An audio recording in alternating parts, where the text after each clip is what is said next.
원일이TV 141번째 이야기입니다. 소위 검언 유착의 근거라던 녹취록 전문이 공개됐습니다. 구속된 채널A 이동재 기자와 윤석열 총장의 측근 한동훈 검사장이 나눈 대화 20분짜리 녹취록을 말하는 겁니다.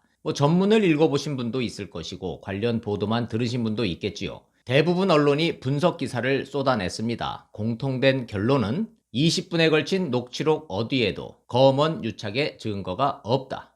유시민을 잡기 위해서 검사와 기자가 공모하는 내용이 없다. 이거 아닌가 싶습니다. 전체 문맥과 분위기, 쓰인 단어를 종합을 해보니 검사와 기자가 공모했다라는 근거를 찾을 수가 없다. 안 보인다, 안 들린다. 이거니까요. 물론 제가 말씀드린 많은 언론에서 MBC는 빠집니다. 검언 유착 의혹을 최초로 보도했고 지금도 그게 맞다고 주장하는 매체가 MBC니까요. 당연히 빼야 합니다. 잠시 올라탔던 KBS는 사과하고 정정보도했으니까 일단 논외로 치겠습니다. 녹취록 전문 공개로 분명해진 건 사안의 본질이 가려졌다는 사실이에요. 이 사건은 검언 유착, 검사와 기자의 유착 내지 공모가 아니었다. 특종 욕심이 과했던 기자의 취재 윤리 일탈이었다. 그런데 팩트와 본질이 밝혀진다고 해서 끝나는 문제가 아닙니다. 기자는 구속됐고 재판받을 거고 수사심의위원회가 열릴 거고 무엇보다 동전의 뒷면인 권언 유착 문제가 남아 있습니다. MBC가 이 문제를 검언 유착으로 몰고 간 정치적 이유와 배후 세력, 그 권언 유착의 의혹을 풀어야 할 숙제가 남아 있는 거예요.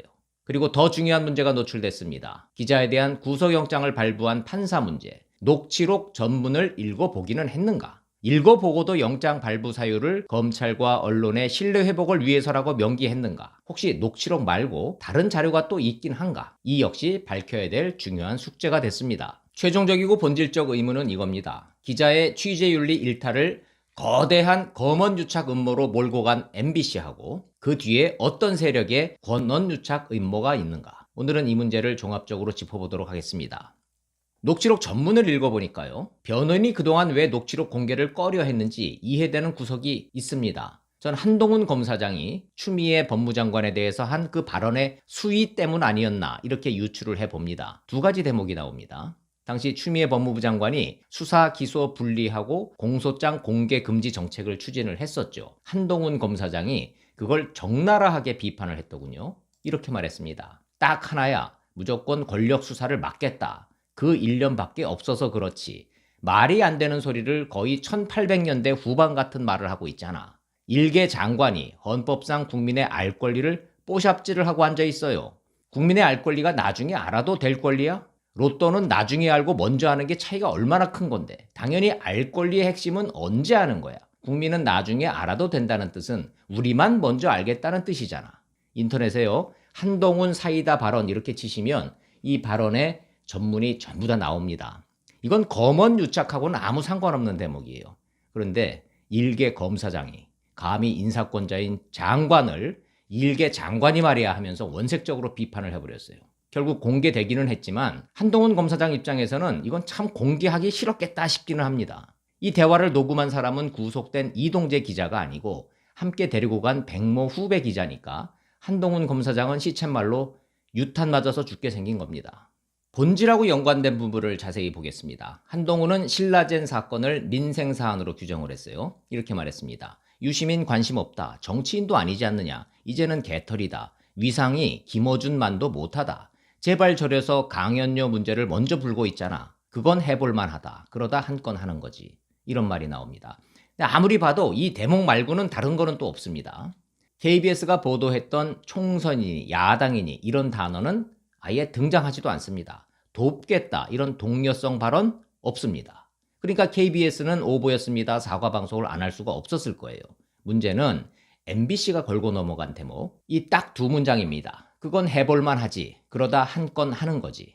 MBC는 이게 검언 유착 공모의 증거다 이랬습니다. 기자가 유시민 비리를 캐겠다고 하고 한동훈 검사장은 지원하고 독려했다. 그런데 앞뒤 문맥을 보면 말이 전혀 다른 말입니다. 이동재 기자가 이렇게 말합니다.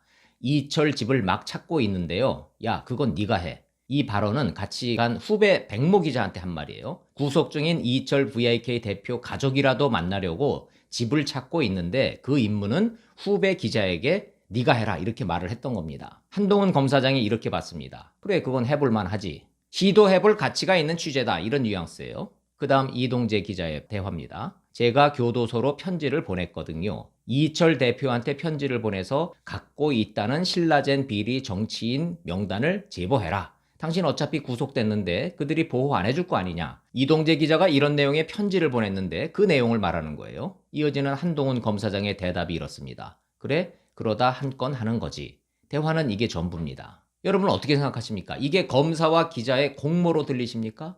예를 들어서 기자가 내가 유시민 비리 가져오라고 제보자에게 교도소로 편지 보내고 협박하고 있어. 검사가 그래 그게 내가 시키는 게 바로 그거잖아. 그렇게 해볼 만한 거라고. 내가 시키는 대로 하다 보면 한 건 하는 거라니까. 이런 대화로 이해가 되십니까? 검언 유착이고 공모라면 대화가 그런 식으로 됐었어야 맞겠죠. 그런데 녹취록 전문의 맥락은 전혀 그게 아닙니다. 한동훈은 시종, 유시민 나 관심 없다, 난 모른다 그랬고 기자는 집요하게 묻습니다. 자기의 취재를 과시를 해요. 그러다가 나온 한동훈 검사장의 반응, 그래 해볼만 하지. 그러다 한 건 하는 거지.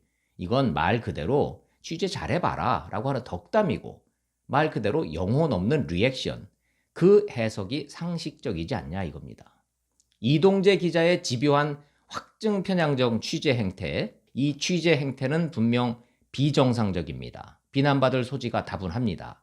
그러나 취재에 몰입하다가 선을 넘었다. 그게 강요미수죄 실정법 위반으로 구속사안이다? 이건 또 다른 얘기인 거고 이해가 안 되는 대목이에요. 무엇보다 검사가 뒤에서 이거를 공모하고 독려를 했다. 녹취록이 그 증거다?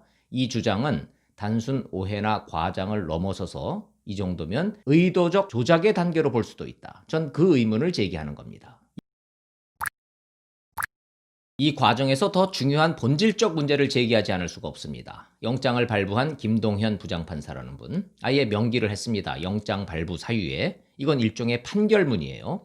한동훈 검사장과 이동재 기자가 공모했다고 의심할 만한 자료가 있다. 검찰과 언론의 신뢰 회복을 위해서라도 구속 수사는 불가피하다. 이랬습니다. 녹취록 전문을 읽어보고 이런 판단을 했을까요? 검사가 녹취록 전문을 제출을 했고 판사가 읽었다. 그런데 발부 사유가 이렇게 적혔다. 그렇다면 이건 판사의 국어 해독 능력과 상식의 기준을 따져봐야 됩니다. 현재 대부분 언론과 국민의 해석과 너무나 동떨어진 해석을 했기 때문이에요. 반대로 녹취록 전문을 안 읽었다 판사가. 검찰이 아예 제출을 안 했다. 그냥 요지 혹은 편집본만 전달했다. 그랬다면 판사는 검찰 개혁과 언론 개혁에 대한 남다른 의지가 있거나 검사와 유착됐을 가능성이 크다고 볼 수 있습니다. 서울중앙지검 수사팀의 손을 일방적으로 들어준 거다. 이런 해석이 가능하기 때문입니다. 남은 가능성은 녹취록 전문도 아니고 편집본도 아니고 알려지지 않은 제3의 검언 유착 증거물이 존재하는가 이건데, 그런데요, 만약 또 다른 제3의 증거물이 있다면 검찰이 지금 가만히 있을까요? 지금 사건의 본질 자체가 검언 유착이 아니다. 언론이 기사를 쓰고 있는데 가만히 있겠냐 이겁니다. 진작에 내놨겠죠. 진짜 공모의 증거는 이거다 이러면서. 결국 판사는 검찰이 제출한 악마의 편집본만 읽었을 가능성이 높다. 이런 추론이 가능한데 전 판사가 진짜 뭘 본 건지 궁금합니다. 추미애 법무장관이 지시하고 이성윤 중앙지검장이 지휘하고 정진웅 형사 1부장이 수사하는 이른바 검언 유착 의혹 사건의 실체적 진실이 MBC가 보도한 내용과 정반대였구나. 혹시 이게 더 실체적 진실에 가까운 거 아닐까? 이런 생각 안 드시냐 이겁니다. 모든 과정에 등장하는 제보자 X 지모 씨라는 인물이요.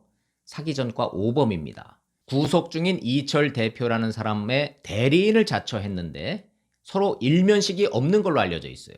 근데 모르는 사이라면서 대리인 자격이라면서 최강욱, 황희석, 소위 친조국 수호단을 만났습니다. MBC에 역제보를 했고 몰래카메라 더 쳐놓고 채널A 기자한테 비리 정치인 명단이 있다고 끌어들였습니다. 그리고 MBC 첫 보도 나오기도 전에 페이스북에 글을 올렸어요. 이제 작전 들어갑니다. 깨부셔 봅시다. 윤석열 개검들 이러면서. 이 수상한 행적들이 권언 유착 의심의 근거입니다. 그런데 서울중앙지검 수사 안 하고 있습니다. 제보자 X 현재 활개치고 다니고 있어요. 지금까지 MBC와 자칭 친여 어용 매체가 근거라면서 제시한 검사와 기자의 대화 녹취록, 이른바 공모 스모킹 건은 악마의 편집본, 그 자체였을 가능성이 커 보입니다. 20분짜리 녹취록 전문 공개는 역설적으로 공모가 없었다는 증거가 될 것입니다. 이제 본질은 가려진 것 같고 남은 질문이 있습니다. 첫째, 악마의 편집. 책임이 누구냐? 시시콜콜 누가 했느냐는 의미 없습니다. 시키는 대로 했었을 테니까요, 어차피. 최종 책임자가 누구냐? 저는 이 질문을 하는 겁니다. 서울중앙지검에서 윤석열 총장을 배제시킨 사람에게서 그 책임을 찾아야겠지요. 서울중앙지검 수사에서 윤석열 총장을 배제시킨 이유는 두말할 필요도 없이 한동훈 잡고 윤석열 끌어내리기였다. 기자는 미끼에 불과했다. 이런 반전이 확인이 된 겁니다. 둘째 질문. 지상파 방송을 하나도 아니고 둘이나 끌어들인 그 언론 플레이 누가 했나? KBS는 오보냈고 사과 방송했으니까 당한 것 같고 MBC는 여전히 검언 유착이 맞다고 후속 보도를 하고 있으니까 MBC는 당한 것 같지는 않습니다. 오히려 언론 플레이의 주체, 즉 권언 유착의 장본인이 되고 있다. 이런 짐작이 가능합니다. 셋째, 판사는 검사와 기자의 공모로 인정할 자료가 있다고 그랬습니다. 그 자료라는 게 녹취록 전문이었냐, 악마의 편집본이었느냐, 아니면 제3의 또 다른 증거가 있느냐. 전 사법부가 구속 사유로 본 그 자료라는 게 뭔지 명백히 밝혀줘야 한다고 봅니다. 명백한 근거를 제시하지 못한다면 이건 검사와 판사의 유착, 검판 유착이란 소리 나올 거예요. 국민이 사법부에서 내리는 재판 결과를 신뢰할 수 있을지 모르겠습니다. 그럼 앞으로 상황은 어떻게 전개될 것인가? 불행히도 제가 상식이라고 생각하는 수순보다는 걱정하는 수순으로 진행될 가능성이 커 보입니다. 24일 수사심의위원회가 열리긴 하겠지만 어차피 강제적 권한이 없습니다. 녹취록 전문 이미 공개됐고 더 이상 해석을 놓고 왈가왈부할 여지는 없어졌어요. 문제는 그럼에도 불구하고 손바닥으로 하늘을 가리듯이 서울중앙지검의 수사는 짜놓은 수순대로 진행될 것 같다. 이 전망을 말씀드리는 겁니다. 살아있는 권력을 수사하려던 윤석열 검찰총장에 대한 살아있는 권력의 의지가 워낙 강력하고 단호하고 절실하다는 뜻이에요. 추미애 법무장관의 반응을 보면 그게 보인다 이겁니다. 손바닥으로 하늘을 가리는 건 불가능한데 제 경험상 권력은 안 되는 걸 알면서도 일단 멈추지 않고 가는 속성이 있기 때문입니다. 국민이 지켜보시겠죠. 권력이 어디까지 가다가 멈출지를. 원일이TV 마치겠습니다. 고맙습니다.